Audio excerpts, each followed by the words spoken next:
Hello friends, हमारे channel welcome education में आप सभी का स्वागत है। जय श्री राधे दोस्तों। पितृपक्ष में न खरीदें ये 15 चीज़ें। पितृपक्ष हिंदू धर्म में पूर्वजों का श्रद्धापूर्वक स्मरण और तर्पण करने का विशेष समय होता है।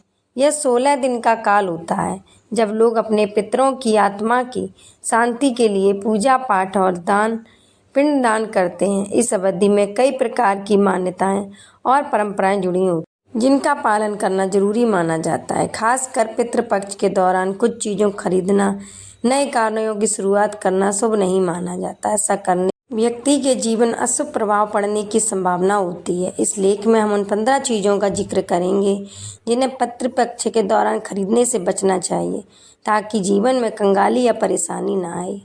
नया घर या ज़मीन। पितृपक्ष के दौरान नए घर या ज़मीन की खरीदारी करना अशुभ माना जाता है। इस समय को शुभ कार्यों के लिए उपयुक्त नहीं माना जाता क्योंकि यह पूर्वजों का समय होता है। वाहन। नया वाहन खरीदना भी पितृपक्ष के दौरान टाला जाता है। लोग मानते हैं कि इस दौरान खरीदा गया वाहन दुर्घटना या अन्य समस्याओं का कारण बन सकता है। संपत्ति से जुड़े किसी भी प्रकार के निवेश या लेन देन को भी पितृपक्ष में स्थगित करने की सलाह दी जाती है।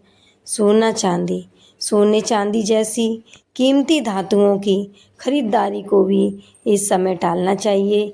इसे भी अशुभ माना जाता है क्योंकि यह संपत्ति के नुकसान का कारण बन सकता है। नए कपड़े। पितृपक्ष के दौरान नए कपड़े खरीदने से भी बचा जाता है। इस समय पूर्वजों की आत्मा की शांति के लिए ध्यान दिया जाता है और नए कपड़े पहनना या खरीदना इस प्रक्रिया के विपरीत माना जाता है। मूल्यवान आभूषण। महंगे आभूषणों की खरीदारी पितृपक्ष में नहीं की जाती। यह आर्थिक नुकसान का कारण बन सकता है, इसलिए इस दौरान इसे स्थगित करने की सलाह दी जाती है। इलेक्ट्रॉनिक उपकरण। नए इलेक्ट्रॉनिक उपकरण जैसे मोबाइल, टीवी, लैपटॉप आदि खरीदना भी पितृपक्ष में शुभ नहीं माना जाता। इसका उपयोग भी टाला जाता है। साज सज्जा के सामान। घर की साज सज्जा के लिए नए सामान खरीदने से भी बचा जाता है। इस समय गृह सज्जा या निर्माण कार्य भी नहीं करना चाहिए। नए बिजनेस या व्यापार। कोई नया व्यापार या बिजनेस शुरू करना पितृपक्ष में शुभ माना जाता है। इसे करने से आर्थिक संकट या असफलता हो सकती है। फर्नीचर। नया फर्नीचर खरीदना या पुराने फर्नीचर को बदलना भी इस समय वर्जित होता है। शादी ब्याह की चीज़ें। शादी या अन्य मंगल कार्यों से संबंधित किसी भी वस्तु की खरीदारी इस दौरान नहीं की जाती। शादी की तारीख भी पितृपक्ष में नहीं निकाली जाती है।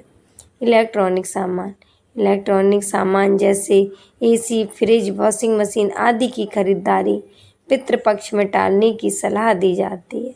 नई किताबें या स्टेशनरी। बच्चों के लिए नई किताबें, पेन, कॉपी, स्टेशनरी सामान भी इस समय खरीदने से बचा जाता है। इसे अशुभ माना जाता है। पढ़ाई में बाधा आने की संभावना हो सकती है। घड़ी।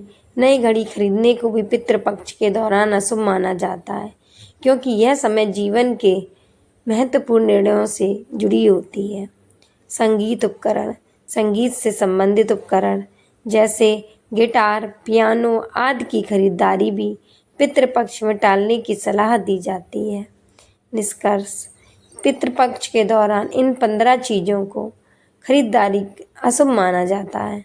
यह समय पितरों की आत्मा की शांति और तर्पण के लिए होता है, इसलिए इसे नए कार्यों के लिए अनुकूल नहीं माना जाता है। धन्यवाद।